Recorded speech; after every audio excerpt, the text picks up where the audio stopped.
Welcome back to the Chad Hasty Show on News Talk 95.1 FM and 790 AM KFYO. Thank you for tuning in today. We start off, it's going to be another busy week down in Austin with the Texas Legislature, though I don't think they're in session today, but they will be back this week. And joining us to talk about everything that may or may not happen this week in the legislative session, editor of Quorum Report, our good friend Scott Braddock. Scott, welcome back. How are you today? I'm doing well, Chad, and don't you love it? Government gets the day off. It's Easter Monday for all those folks. Well, that's not. The rest of us are working. Weren't they off on Friday, too? Yes, they were. Okay. Well, that's a nice 4-day weekend. That's nice. Everybody gets that, right? Everybody gets that, and it's not like there's a countdown or anything going on. No, and not that we are counting, but keep in mind, we're 35 days, 13 hours, 53 minutes, and 40 seconds until this thing is over. All right. Well, until Tiny die. Until they have to get out. They could quit. They could stop before that. By the way, there's no law that says they have to go that long. But the law says, the Constitution says they have to stop at that point. Otherwise, it's up to the governor to say, you guys aren't quite done yet. Let's do a special session. Okay, has that been, I know there's been talk. There's been talk in the hallways, and I get threats from people who get mad at me when I bring up the special session language. I bet all of those people are lawmakers and lobbyists. Yes, and they get mad at me when I bring it up. But has there been any talk about whether or not this thing could go into a special session?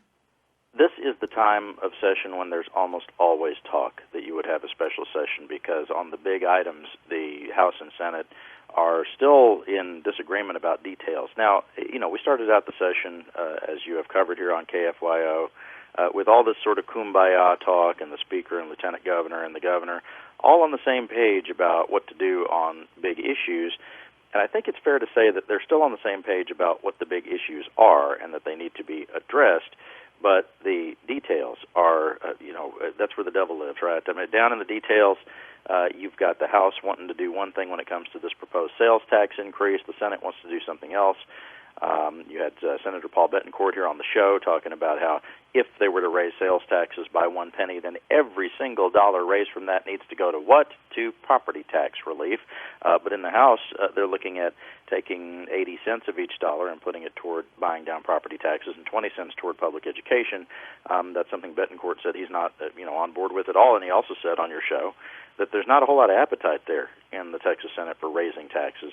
So it was very interesting to see that the leadership, the big three, had come out and said that they were all on board with this, but I'm not sure that they polled their members before they went out there and said that. Yeah, and it seems to me that there's one, confusion, two, apprehension, and three, no one really knows what's going on as far as a sales tax increase. And when you look at with what you said, 35 days left, there are still. They have to meet deadlines in order to get a sales tax through, correct? Yeah, coming up in about 2 weeks, we'll start to see the serious deadlines kick in where they have to have passed legislation by certain days on the calendar to be able to make it through the process before the end of the legislative session. Now, any of these rules can be suspended. The Texas Legislature suspends its rules all the time, but of course they have to have certain support to do that. I was also looking at the fact that Speaker Bonin, just 2 sessions ago, was against raising sales taxes, and in fact, he had laid out a bill, it was House Bill 31 in the 2015 session, that would have cut the sales tax. He said that doing so would shrink the size of government and would be a benefit to Texans of all income levels. He also said at that time, and remember, in the 2015 session, dealing with property taxes was a big issue. He had said at the time that cutting sales taxes would be, quote, the most powerful tax cut before us in growing jobs in our state. And he had said that a sales tax cut can't be eroded by a local tax hike or rising appraisal. So he had said that was the way to do it. Obviously, the politics of this has changed a little bit. I've put in a question with his office about exactly why he may have changed his mind on raising the sales taxes. But look, this is a moving target for sure. We've had such a kind of a muddled message, if I can say that, muddled message coming out of Austin about what should happen with your taxes, right? Because we came into this session with the big three saying that they were going to address property taxes, reform property taxes, and somewhere along the way, I think they may have gotten tired of hearing people say that none of the proposals on the table would cut your property taxes, which they basically all acknowledge is true. So then they put out this idea of raising sales taxes to buy down property taxes, to cut property taxes, but there's an acknowledgement that there's really no way to do that without raising money from Texans somewhere else, and of course people are split about that. Yeah, and as of right now, they don't have the votes to even move forward on anything. No way, and I think it's important for the listeners to understand that what the leaders in Austin are prioritizing is the legislation that would rein in local government and create these rollback elections at lower thresholds, at 2.5% for cities and counties in the House version of this, 3.5% in the Senate version of this. There are differing opinions about whether school districts, which are of course the largest line item in your property tax bill, whether they should be included at all or whether something else ought to be done. So again, House and Senate leaders very far apart when it comes to the actual details of how to do any of this, but they are prioritizing the rollback election proposal over the idea of raising sales taxes in order to buy down property taxes, because if you remember in the statement from the big three, from the governor, lieutenant governor, and speaker, they had said that they would not even get to debating in a real way this idea of this tax swap. They wouldn't even get around to that until HB2 or SB2 makes its way through the process, one of those, and those are the bills that deal with the rollback elections. Yeah, so let's talk about those. The Senate last week, they did pass SB2. It has city and counties at that 3.5% trigger cap, whatever you want to call it, depending on who you are, whatever you want to call it. You've got school districts in there at 2.5%. Right. This week, the House will take up, I believe on Wednesday, correct, will take up HB2. How different are these two proposals now, and how likely is it that HB2 is going to change? Well, it's very possible. Look, there were many amendments offered on HB2. Remember, we should remind everybody that the bill has been retreated from, at least a couple of times, or postponed, as the House leadership tries to figure out exactly what they're going to do with it. And, I would say the House way of dealing with amendments for legislation is a little messier than what happens in the Texas Senate. When you have 150 members of the legislature from all over the state representing districts that are very diverse and not just, Democrat or Republican or liberal or conservative, but rural and urban and suburban, they all have different ideas about how this ought to be addressed and how property taxes ought to be addressed. I think the thing that is a little difficult for people to understand if they're really dealing with high property taxes is that, people in other parts of the state may not have as big an issue. Now, nobody would say, Chad, that they would want to pay more in taxes. No one would say that. Everybody would probably say they want to pay less, right? But the pain of this, I think, is felt unevenly. In smaller communities, they're paying property taxes that are not quite as through the roof as they are in some of the fast growth areas around the suburbs, around Dallas-Fort Worth and Houston.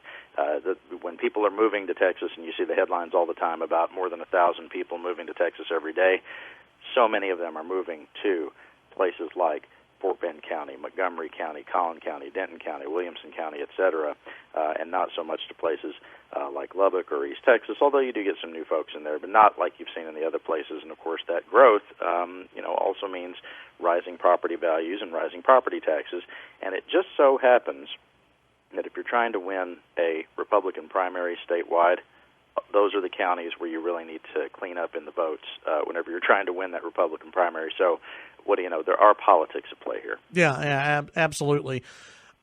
Do you think when you look at this SB2 HB2 deal, and there were some people who have criticized the House for delaying and waiting.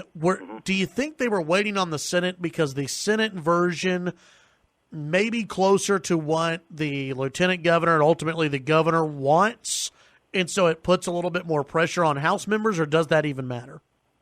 Well, it always matters as far as who has more leverage. The Senate passing Senate Bill 2 with the school districts included may put some more pressure on House members, although it seems to me that if you have a proposal to rein in school districts, at 2.5%, that's exactly what the Speaker on your show, Speaker Bonin, said. you just can't do it if you don't want to end up back in court, because what you have is an equity issue. Texas Constitution says that all schools all across the state have to offer an equitable education, and if they don't do that, that's when you have school districts taking the state back to court in a lawsuit. And the way we've done school finance in Texas over the last few decades is to have lawmakers pass something, school districts sue, the courts find that the schools are right, and then they have to start all over again. In the last iteration of that, though, the state Supreme Court, which is all Republicans, by the way, said that the way that schools are paid for is awful but lawful. So this is the first time that they're trying to do a school finance bill in recent memory, in which lawmakers are not under the threat of a court order. So we'll see if anything really happens when it comes to school finance, but the Speaker is right.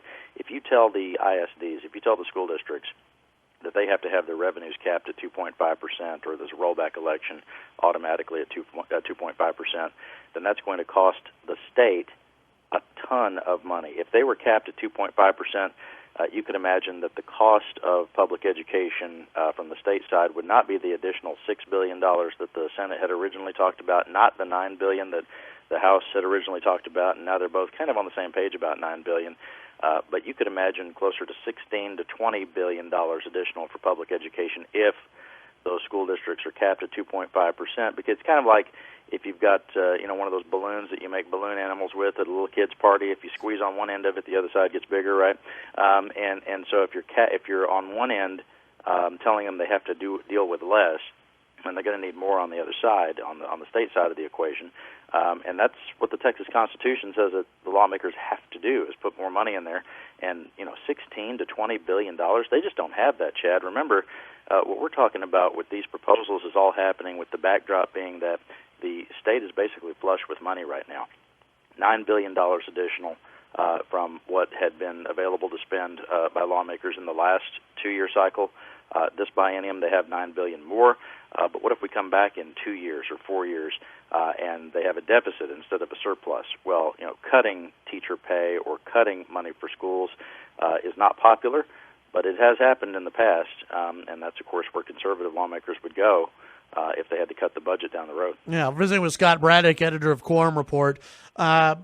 Scott, as you know, there's so many important parts of the budget, and I don't mean to leave out all of those other important parts of the budget, but a lot of our listeners, and you know this, want to know what's going on with the Texas Tech Vet School and what's going to happen with the Texas Tech Vet School. From everything I have heard, when I was in Austin, interviewed different lawmakers, you've got the House and Senate, which are far apart on the Texas Tech Vet School funding, and that there's language attached in the Senate version that would allow for the Higher Education Coordinating Board to almost get the final say on a Texas Tech Vet School. Senator Perry on my show said, if the money's there, then there will be a vet school. He didn't seem too concerned about it. The House reps were a little bit more concerned about it than Perry was. And then you look at the Senate conferees and the House conferees who are going to be talking about the budget. No one's from West Texas. I don't think anyone has Texas Tech ties. If I were Texas Tech University, should I be concerned about the future of the vet school? Absolutely. And, of course, this is a fight that's been going on for a long time. It's not a new fight about having a vet school at Texas Tech, right? When you look at who the budget conferees are, this goes all the way back. And when we say conferees, we should say those are the people who are negotiating the final $250 billion state budget for Texas. Behind closed doors. Behind closed doors. When we first started talking about who the leadership is this session, and it's nothing bad about them, it's just the first time anybody can remember this being the case, is that the governor, lieutenant governor, and the speaker all hail from the Houston area. Now, I'm a Houston guy, so I'm okay with it. But are people in Lubbock and Amarillo and Dallas-Fort Worth and San Antonio and Austin, et cetera, okay with it? On the House side, you don't have anybody from North Texas or West Texas. You have nobody who's looking out for various interests in other parts of the state. On the House side, 4 out of 5 are from the Houston area. And so that you have these 10 people in a closed room who are trying to figure out what the priorities are for the state. And again, it's not a criticism of them. In fact, it's what you would expect from people who hail from the Houston area, that they would look out for Houston first. So if you are somebody who's trying to represent Texas Tech, West Texas, DFW, other areas, you have to try that much harder to get any attention for the issues that you care about. So we'll see what comes out of that final conference committee report, what comes out of their negotiations. And it's important to remember this as well, that when the negotiated budget is on the floor of the House and Senate, they can't do any more amendments. They can't make any more changes. It's just an up or down vote. Are you for this or not? The governor, though, can go through and strike what he wants to. He can, and interesting, in 2015, when Governor Abbott was first governor, and this is what happens when you have an attorney who's the governor, he was doing some very interesting things with his line item vetoes, and this is way down in the weeds, Chad, but you went there, so I'm gonna take everybody there. The governor in 2015 set an interesting precedent, which was he did something that no governor had done before. With the line item vetoes, what every governor before has done, if they didn't like something, they would strike a line, through the entire sentence to say that, this is out of the budget. The line item veto traditionally is done that way. But the governor in 2015 would strike specific words when he was doing his line item vetoes. In other words, sometimes he would strike the word not out of a sentence, which of course would reverse the meaning of the sentence. Yeah. And he was not challenged on that, so we'll see if that holds this time. But that does give him a little bit more discretion on how that final budget looks. Yeah, absolutely. It's going to be a busy week down in Austin. Scott, tell folks what they can find at Quorum Report. We have an interesting report coming out today on who has the say when the local communities around the state, including Potter County up y'all's way, up in the Amarillo area, who has the final say over these lawsuits against opioid manufacturers. I know this has been something very interesting for folks in West Texas and East Texas. I know that Lubbock County was at least looking at maybe filing suit against those opioid manufacturers because of the costs that have been borne by local taxpayers, in the wake of this epidemic. There's a bill right now that's making its way through the process that has some local leaders very concerned about the way all this is going to play out. And we'll have that report published here in just a little while at quorumreport.com. And, of course, we will keep everybody up to date with everything happening at their state capitol. Go to quorumreport.com, sign up for our free emails. We're right there. Real news, not fake news, at quorumreport.com. All right, Scott, as always, appreciate your time. We'll visit with you later on. Looking forward to it. Thanks, Chad. Have a good one. That's Scott Braddock, editor of Quorum Report.